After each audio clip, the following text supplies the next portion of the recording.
यह एक ऐसी कहानी है जो आपकी सोच और जिंदगी दोनों ही बदल सकती है। एक वक्त की बात है कि एक बादशाह था। उसने अपने शहर में एक निहायत ही खूबसूरत मस्जिद तमीर करवाई। मस्जिद की तमीर मुकम्मल होने के बाद बादशाह की बेटी ने ख्वाहिश जाहिर की कि जब यह खूबसूरत मस्जिद बन जाएगी तो वह वहां जाकर 2 नफल अदा करेगी। मस्जिद की तमीर मुकम्मल होने पर शहजादी अपनी ख्वाहिश की तकमील के लिए मस्जिद में तशरीफ लाई और 2 नफल अदा करने लगी। इस वक्त तमाम मजदूर जा चुके थे, बस एक नौजवान मजदूर वहां अकेला बचा था जो अपना काम समेट रहा था। उसने शहजादी को नमाज पढ़ते हुए देखा। शहजादी के सजदों का वह मंजर उसे बहुत खूबसूरत लगा और उसके दिल पर गहरे असर छोड़ गया। काम खत्म करने के बाद वह मजदूर घर लौटा, लेकिन शहजादी के नमाज पढ़ने का मंजर उसकी आंखों से हट ही नहीं रहा था। उसने अपनी माँ को सारा हाल सुनाया और कहा, मैं शहजादी से शादी करना चाहता हूँ, आप बराए कृपया बादशाह के पास मेरा रिश्ता लेकर जाएं। माँ ने बेटे को बहुत समझाया कि हम एक आम मजदूर हैं और वह बादशाह की बेटी, हमारा कोई मिल नहीं। लेकिन इस नौजवान पर जैसे जुनून सवार हो गया था। वह दिन रात इसी सोच में गिरकर रहता, न खाना खाता न काम करता। उसकी हालत दिन ब दिन बिगड़ती चली गई, यहाँ तक कि वह मरने के करीब हो गया। बेटे की यह हालत देखकर माँ बहुत परेशान हुई और मजबूरन बादशाह के पास पहुंची। उसने बादशाह को अपने बेटे की सारी कहानी सुनाई।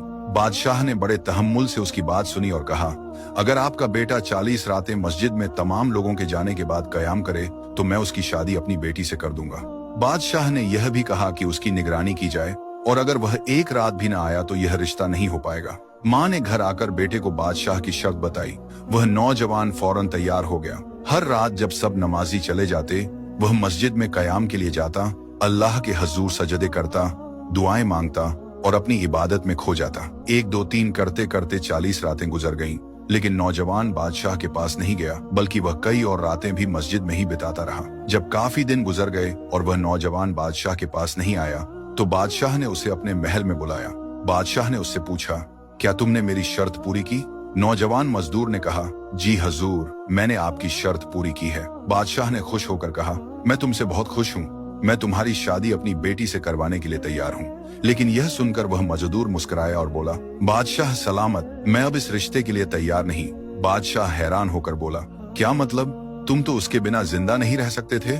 नौजवान ने बड़े सुकून से कहा, हजूर, आपने मुझ पर बहुत बड़ा एहसान किया है। जब आपने मुझे 40 रातें मस्जिद में कयाम करने का हुक्म दिया तो मेरा मकसद कुछ और था, लेकिन इन रातों में सजदों के दौरान मुझे जो सुकून मिला उसका मुकाबला दुनिया की किसी भी चीज से नहीं किया जा सकता। मुझे समझ आ गया कि मेरी मोहब्बत आपकी बेटी से नहीं बल्कि उस मंजर से थी जहां वह अपने रब के हजूर सजदा कर रही थी, और अब जो मुझे मिल गया है वह सबसे बढ़कर है। यह कहकर वह नौजवान सुकून और इत्मीनान के साथ वापस चला गया।